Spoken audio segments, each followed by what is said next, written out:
Veins తో బాధపడుతున్నారా? భారతదేశంలోనే బెస్ట్ ట్రీట్మెంట్ అందించే ఏకైక హాస్పిటల్ ఏవిస్. హలో ఎవ్రీవన్, మీరు చూస్తుంది సుమన్ టీవీ. నేను మీ కీర్తి. నాతో పాటు ప్రముఖ astrologer and vastu consultant Nanaji Patnaik గారు ఉన్నారు. నమస్తే గురుగారు. శ్రీమాత్రే నమః. శ్రీమాత్రే నమః. గురుగారు, కొబ్బరికాయ దీపం ఈ మధ్య కాలంలో చాలా వైరల్ అవుతుంది. అంటే చాలా శక్తివంతమైన దీపం అని, ముఖ్యంగా శివుడి ఆలయంలో వెలిగిస్తే చాలా అనంతమైన ఫలితం ఉంటుంది అని అంటున్నారు.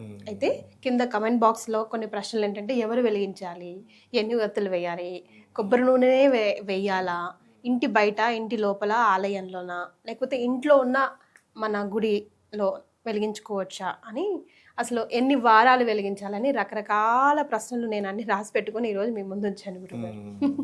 సో కొబ్బరికాయ దీపం మగవాళ్ళు వెలిగించాలా, ఆడవాళ్ళు వెలిగించాలా, ఎవరైనా వెలిగించవచ్చా, దానిని ఏ విధంగా మనం శాస్త్రోక్తంగా వెలిగించాలంటే ఎట్లా చేయాలి? అసలు ఇవన్నీ అసలు ఎందుకు వస్తాయి మనకి? కొబ్బరి దీపం మనం ఇంకో దీపాలు ఉంటుంటాయి కదా, ఇవి మనకి ఎక్కడ ఉన్నాయి? ఇవి ఏవైనా మనకు వేదంలో ఉందా, పురాణాల్లో ఉన్నాయా? ఎందుకంటే కొన్ని వేదాల్లో, పురాణాల్లో ఉంటాయి. కొన్ని పురాణాల్లో ఇప్పుడు మనకి చూడండి, దేవి భాగవతంలో అమ్మవారికి చతుర్దశి, అష్టమి, నవమి మంచిది అమ్మవారి చెప్పింది. మరి ఇవి ఎక్కడ ఉన్నాయి అంటే, ఇవి వేద పురాణాల్లో ఉండవు, తంత్ర గ్రంథాల్లో ఉన్నాయి. ఇవి చాలామందికి సందేహం ఉంది, ఎక్కడుంది ఇది అంటారు. తంత్ర గ్రంథాలు కొంతమంది సిద్ధులు, కొంతమంది రాసినటువంటి, అంటే వాళ్ళు అనుభవించేసి పలానా ఎక్స్పెరిమెంట్స్ చేస్తుంటారు. సరే, కొబ్బరికాయ దేనికి కారకుడు? చంద్రుడికి కారకుడు. అందులో కొబ్బరి నూనె దేనికి కారకుడు? చంద్రుడికి కారకుడు.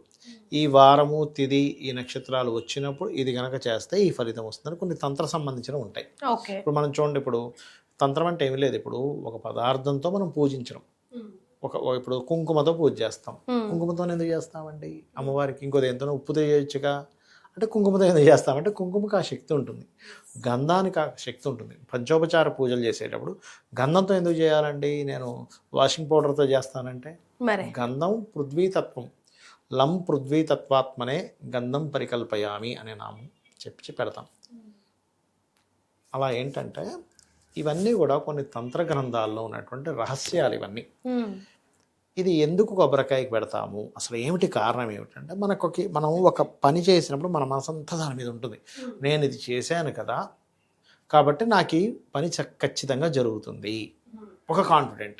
ఎలా అయితే ఇప్పుడు చూడండి, మనకి జ్వరం వచ్చింది, ఇంట్లో వాళ్ళు డోలో తీసుకొచ్చి ఇచ్చారు, వేసుకోగానే మన మైండ్ ఏం చెప్తుంది? నువ్వు డోలో వేసుకున్నావు కాబట్టి నీకు జ్వరం తగ్గిపోయి తీరుతుంది, ఇంకో హాఫ్ అన్ అవర్లో సెట్ అయిపోయారు. ఎప్పుడైతే ఫిక్స్ అయ్యారో మీకు ఆ పని జరుగుతుంది. అలాగే ఈ తంత్ర సంబంధించిన వాటిలో ఎందుకు పెట్టారు వీళ్ళంతా అంటే, దానికి తంత్ర సంబంధంగా కొంత పవరు ఉంటుంది. మీరు ఫిక్స్ అవుతారు అక్కడ, నేను ఈ కొబ్బరికాయ పెట్టాను కాబట్టి, దీపం పెట్టాను కాబట్టి నాకు ఈ పని అవుతుంది, ఒక కాన్ఫిడెంట్, ఏదో తెలియని ఒక నమ్మకం బిల్డ్ అవుతుంది, ఒక కాన్ఫిడెన్స్ కూడా వస్తుంది, కాన్ఫిడెన్స్ వస్తుంది. నేను ఇది పెట్టేటప్పుడు ఏంటి, నార్మల్గా పూజ చేసేసుకోవడం వేరు, ప్రత్యేకంగా ఒక నిమ్మకాయ దీపమనో కొబ్బరికాయ దీపమనో పెట్టినప్పుడు ఏమవుతుందంటే, ఆ పనిలో మనిషి నిమగ్నం అయ్యాడు కదా, ఆ పని చేసాడు కదా, అక్కడ చేసినప్పుడు ఏమవుతుందంటే, నేను ఇది చేశాను కాబట్టి నాకు భగవంతుడు, అంటే ఏమవుతుంది, మీ మనస, వాచ, కర్మన కొంచెం భగవంతుడికి ఇంకొంచెం ఎక్కువ ఇంట్రెస్ట్గా ఎప్పుడైతే చేస్తారో భగవత్ అనుగ్రహం ఎక్కువ ఉంటుంది. కాబట్టి తాంత్రిక సంబంధించిన విషయాలు ఇలాంటివి చెప్తారని, శ్రద్ధగా ఎక్కడ ఏ మిస్టేక్ లేకుండా చేయాలి. ఇప్పుడు చూడండి అమ్మా, గుమ్మాలకి ముగ్గులు వేస్తుంటారు ఆడవాళ్ళు చక్కగా, బయట ఎప్పుడు కాన్సన్ట్రేషన్ అంతా దాని మీద ఉంటుంది.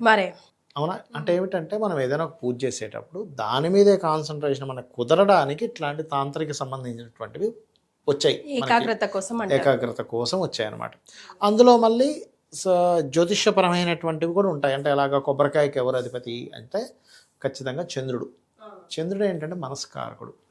మనం లాస్ట్ టైం కొబ్బరికాయ వీడియో కూడా ఒకటి చేసాం, పట్టుకుంటే ఎలా లోపల తిరుగుతుంది అనేది కదా. అట్లాగే కొబ్బరికాయ ఎప్పుడైతే కొడతామో, కొబ్బరికాయకు ఒక ప్రాణశక్తి ఉంటుందమ్మా. కొబ్బరికాయనే కొడతాం కదా మనం, దేవుడికి ఏమి వేరే కొట్టం, కొబ్బరికాయ కొడతాం. ఆ ప్రాణశక్తి ఉన్నటువంటి దాంట్లో కొబ్బరి నూనె వేసి దీపం వెలిగిస్తారు, లేదా నెయ్యితో దీపం వెలిగిస్తారు. దీనివల్ల ఏమవుతుందంటే, నెయ్యితో దీపం వెలిగిస్తేనేమో మన గజకేసరి యోగం యాక్టివ్ అవుద్ది, చంద్రగురువుల యోగం యాక్టివ్ అవుతుంది. అంటే ఏమిటి గజకేసరి యోగం యాక్టివ్ అవడం అంటే ఏమిటి అంటే, అదేదో ఓ గజం మీద తిరగడం అని కాదు, మీ మనసు స్థిరంగా ఉంటుంది. ఎప్పుడైనా మనం ఒక పని అవ్వట్లేదంటే దాని అర్థం ఏమిటి? మన స్థిరత్వం లేదు, కాన్సన్ట్రేషన్ లేదండి. ఈ చంచలత్వం పోవడానికి ఆ ప్రక్రియ తాంత్రికమైన ప్రక్రియ చెప్పారు గురుగారు. ఓకే. రెండవది కొబ్బరి నూనెతో ఎందుకు చేస్తారు? కొంతమంది కొబ్బరి నూనె వేసి దీపం వెలిగిస్తారు పనులు ముందుకు సాగడానికి. అయితే అది పెట్టి లలితా సహస్రనామాల్లో ఒక నామం ఉంటుంది, అది చేస్తే పనులు ముందుకు కదులుతాయి. ఏమిటది అంటే ఓం అష్టమీ చంద్ర విభ్రాజ అలిక స్థల శోభితాయై నమః. ఎందుకంటే ఈ నామం ఎందుకు చదవాలి ఈ 1000 నామాల్లో అంటే, అష్టమి చంద్రుడికి అధిపతి త్వరితాదేవి. త్వరితాదేవి ఈ శుక్లపక్షానికి కానీ కృష్ణపక్షానికి కూడా అధిపతి గురుగారు. అందుకని మన తాంత్రిక సంబంధించిన గ్రంథాల్లో తాంత్రికంగా అనాదిగా కొంతమంది ఇప్పుడు వస్తూ ఉంటుంది జనరేషన్ ఇది చేయండి ఇది చేయండి. ఇప్పుడు మనం దిష్టి తీస్తాం పిల్లలకి, అందరూ అన్ని వాళ్ళు తీస్తారు, ఉప్పుతో తీస్తారు, ఇలాగ వెంటనే ఆపేస్తారు. మరి ఇదేమిటండి మనకి వేదంలో ఉందా పురాణాల్లో ఉందా అంటే, వేదాలు పురాణాలు ఉప్పుతో చేయమని ఏమి ఉండదు, ఈ తాంత్రిక సంబంధంగా వస్తాయి ఇవన్నీ. మిరపకాయలతో తిప్పడం ఇవన్నీ కదా, అంటే మన ఎక్స్పీరియన్స్ ని షేర్ చేసుకుంటుంటారు. నానమ్మలు చేసేవారు, అమ్మమ్మలు చేసేవారు, కొన్ని జరుగుతూ ఉంటాయి కదా. అట్లా ఏంటంటే ఇవన్నీ ఈ కొబ్బరికాయని చక్కగా ఫస్ట్ తీసుకొని చక్కగా ఏ పుచ్చు ఏమీ లేని కొబ్బరికాయ తీసుకోవాలి. ఎప్పుడు కూడా తీసుకొని మీరు ఎప్పుడైతే చక్కగా కొబ్బరికాయ కొట్టి మీ ఇష్టదైవం కోసం అన్నట్టుగా కొట్టి ఆ కొబ్బరికాయని చక్కగా దాంట్లో నూనె కానీ నెయ్యి కానీ వేసి అమ్మవారిని తలుచుకుంటూ లేకపోతే మహావిష్ణువుని తలుచుకుంటూ, మీరు విష్ణు ఆరాధకులు అనుకోండి, ఓం నమో నారాయణాయ ఓం నమో నారాయణ అంటే ఏమిటంటే విష్ణువుని మీరు తలుచుకుంటే ఆ ప్రదేశానికి ఆ విష్ణు శక్తి వస్తుంది. విష్ణు శక్తి ఎక్కడుంటే మీకు పని ముందుకు కదులుతుంది. స్థితికారకుడు కదా, అమ్మవారి శక్తి ఏమో శక్తినిస్తుంది, విష్ణు శక్తి ఏమో స్థితికారకుడు, మీకు పని జరిగేలా చేస్తుంది. రుద్రుడేమో పని కంప్లీట్ అయ్యేలా చేస్తాడు, శివశక్తి.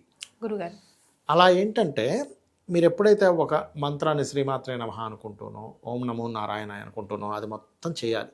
అంటే ఎప్పుడూ నామస్మరణ మనసులో చేసుకోవచ్చు, బయటికైనా అనొచ్చు. చేస్తూ మీరు చక్కగా 2 కొబ్బరికాయలు తీసుకొని, కొబ్బరికాయ చిప్పలు తీసుకొని అందులో చక్కగా నెయ్యి వేసి ఊరంతా తీసేసి నెయ్యి వెలిగించి చక్కగా భగవంతుడి ముందు పెట్టి ఒక సంకల్పం, ఎలాంటిది అది ధర్మబద్ధమైన సంకల్పం అయి ఉండాలి. అంతేగాని వాడి దేవుడితో నాకు వచ్చేసేయాలి, వాడు ఇదైపోవాలనేటువంటిది కాదు. స్వామి నేను ఈ ప్రయత్నం చేస్తున్నాను, లేదా అమ్మ నేను ఈ ప్రయత్నం చేస్తున్నాను, నాకు ఈ ఆటంకాలు కలుగుతున్నాయి ముందుకు కదలకుండా, ఈ ఆటంకాలు తొలగాలి అని అనుకొని గణపతి పూజ చేసి దాని తర్వాత అమ్మవారి లలిత చదువుకోవచ్చు. లేదా మీరు ఇప్పుడు లలితలో ఒక్కటి ఒక నామం చెప్పాను, అది మెయిన్గా ఎక్కువగా చదువుకోవాలి. ఓం అష్టమి చంద్ర విభ్రాజ అలిక స్థల శోభితాయే నమః అనే మంత్రం చదివితే ఖచ్చితంగా వీళ్ళకి ఆటంకాలు తొలగుతాయి. గురుగారు మరి ఇన్ని వారాలు చేయాలి అట్లా ఏమైనా ఉంటుందండి? అది ఇన్ని వారాలను పర్టికులర్గా ఏం లేదమ్మా. కొంతమంది ఏం చేస్తారంటే 7 వారాలు చేస్తారు, కొంతమంది 11 వారాలు చేస్తారు, సోమవారాలు చేస్తారు ఎక్కువగా మూమెంట్ కదలడానికి. లేదండి మాకు కొంతమంది సంకల్పం సంతానం కలగాలని గురువారాలు చేస్తారు. సంకల్పాన్ని బట్టి ఉంటుంది. ఏ ప్రక్రియ అయినా గుర్తుపెట్టుకోండి, మీరు ఏ సంబంధించి చేస్తున్నారు. ఇప్పుడు ప్రమోషన్స్ రావాలి, ఆదివారాలు చేస్తారు కొంతమంది.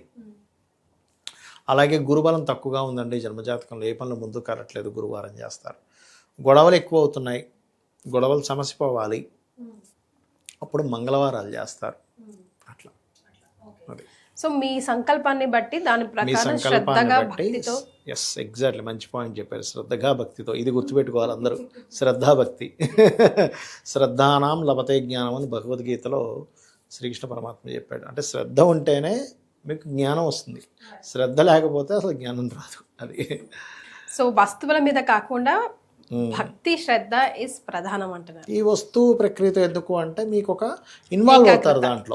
అవునండి, అటాచ్ అయ్యి ఇన్వాల్వ్ అయ్యి నేను పని చేసాను నాకు అవుతుందని ఒక నమ్మకం పెరుగుతుంది. అది సో పాజిటివిటీ తెలియకుండానే మనం మేనిఫెస్ట్ చేస్తూ పెరగడానికి. Exactly. Thank you so much గురుగారు, ధన్యవాదాలు. శ్రీమాత్రే నమః. శ్రీమాత్రే నమః.